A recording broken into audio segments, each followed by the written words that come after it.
siang, saya Lukas Meliuran, calon guru penggerak angkatan 8 dari Kabupaten Belu, asal sekolah SMK Santo Yosef Neno. Pada kesempatan ini saya bersama Suster Katrin PM, guru pendidikan agama Katolik yang mengajar di SMK Santo Yosef Neno. Siang hari ini kami akan membuat aksi nyata tentang bagaimana membuat supervisi di kelas. Baik Suster, selamat siang. Apa kabar Suster? Selamat siang Tante. Baik Suster, siang hari ini kita akan melakukan percakapan praobservasi untuk kepentingan supervisi di kelas. Dengan tujuan bukan untuk mencari kesalahan, tetapi kita melihat bersama aspek-aspek pengembangan di dalam pembelajaran. Dengan demikian akan sangat membantu kita dalam proses pembelajaran, teristimewa meningkatkan kualitas pembelajaran kita. Jadi ada 3 aspek yang akan kita lihat bersama, itu tujuan pembelajaran, kemudian area pengembangan yang hendak dicapai, dan yang ketiga strategi yang dipersiapkan. Kali ini pembelajaran tentang apa Suster?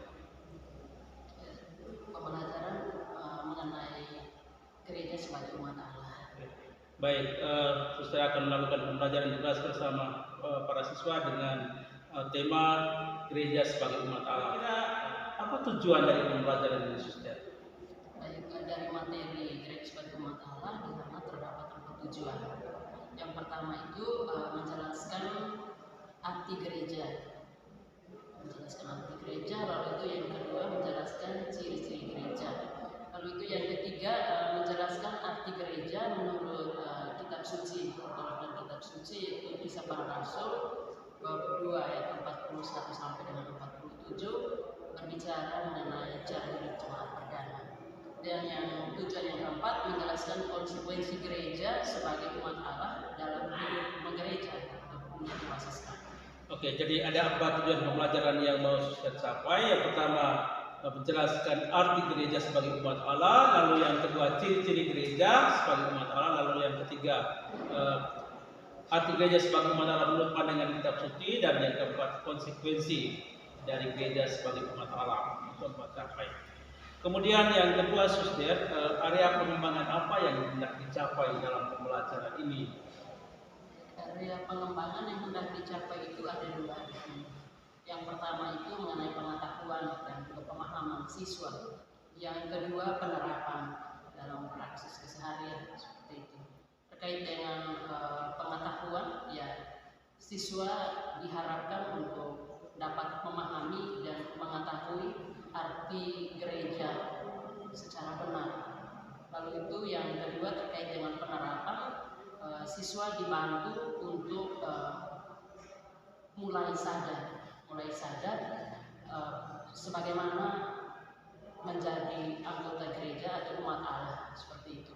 Lalu itu juga siswa dibantu untuk mampu menghayati perannya sebagai anggota gereja dalam lingkup hidupnya dalam keseharian. Jadi ada 2 aspek pengembangan yang hendak dicapai dalam pembelajaran ini. Yang pertama aspek pengetahuan, siswa tahu dan memahami pengertian gereja itu. Kemudian yang kedua aspek praksis, bagaimana siswa menerapkannya dalam kehidupan nyata setiap hari. Mencapai area pengembangan yang ini, tentu strategi-strategi tertentu yang digunakan. Suster pakai strategi apa Suster?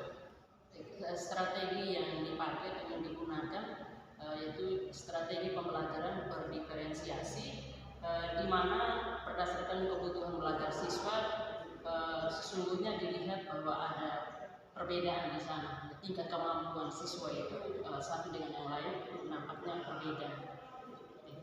Jadi Suster melakukan pembelajaran berdiferensiasi. Siswa dikelompokkan berdasarkan tingkatan pengetahuannya. Jadi ada yang pengetahuannya rendah, sedang, dan tinggi. Oke. Pembelajaran diferensiasi dipakai sebagai strategi. Kemudian metode apa yang Suster gunakan dalam pembelajaran ini? Metode yang saya gunakan itu metode berdiskusi. Siswa nanti dilebur ke dalam kelompok, dibagi ke dalam kelompok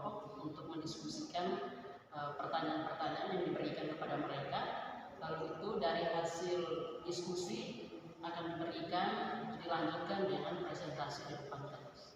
Oke, jadi metode yakni metode diskusi. Jadi siswa akan dibagi dalam kelompok-kelompok untuk berdiskusi dan tentu sudah memberikan pertanyaan-pertanyaan.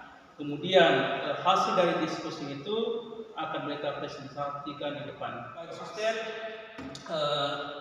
nanti hari Sabtu kita akan bertemu dalam supervisi di kelas dan seluruh kegiatan pembelajaran yang dilakukan di kelas akan saya catat dan itu sangat berguna untuk kita melihat pada pasca observasi sehingga kita evaluasi bersama kira-kira apa yang harus dikembangkan, apa yang harus ditingkatkan, dan dengan demikian dari hari ke hari proses pembelajaran kita akan menjadi semakin lebih baik dan semakin berupaya. Baik, Suster, terima kasih untuk perjumpaan siang hari ini dalam percakapan pra-observasi kelas.